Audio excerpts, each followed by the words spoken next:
Hey, this is Colin from colinyearwood.com. In this video, I will be sharing with you the first three module outline of the From Employee to Entrepreneur course, laying the right foundation. So in this course, it's the whole goal is to help you lay the right foundation to transition from an employee to an entrepreneur.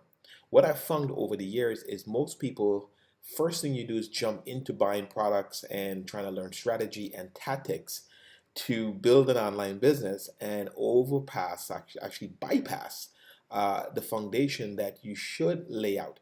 This is coming from someone who's been at this for it's close to 20 years since I sold my first item online and have been in online business, affiliate marketing, coaching, training, creating courses, all that good stuff since 2007.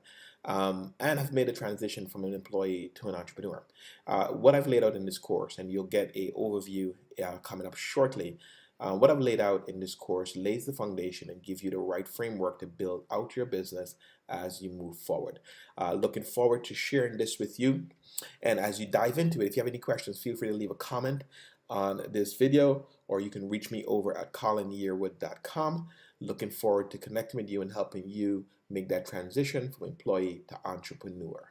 Here's a recap of the last 3 weeks. The whole goal of this is to help you focus on working from a position of strength as you're building your online business. There's some common skills. I believe as you transition from being an employee to being an entrepreneur, there's some common skills and some skill sets and strengths and structure that we're accustomed to in the workplace that you can leverage to build your online business, right? So at work, you tend to do tasks that falls within your skill set, within your zone, your strengths, right? And you also at work tend to work within a job description. So that helps you stay focused and helps you stay on task, at least most of us. And at work, we have a schedule that gives us some structure. And what I've always find is that a lot of times we totally ignore that, throw it out, and we try to develop a whole new process as we venture into entrepreneurship, right? And I'm a big believer of using the skill sets that we've developed in the workplace and leverage that as we start this new entrepreneurial adventure, this entrepreneurship journey, right? So in week one, we talk about focusing on your strengths. Most people, including myself, when I first started this, I focused on all the things that I needed to fix first.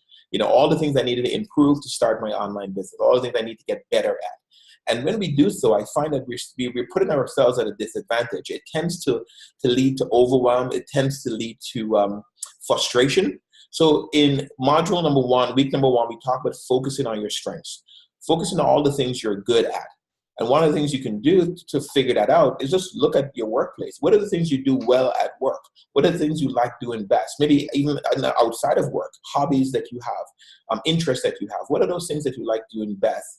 And focus on those things that complement your skill set, right? That's what we talk about in week one. Also, I recommended the Clifton Strength Finders assessment.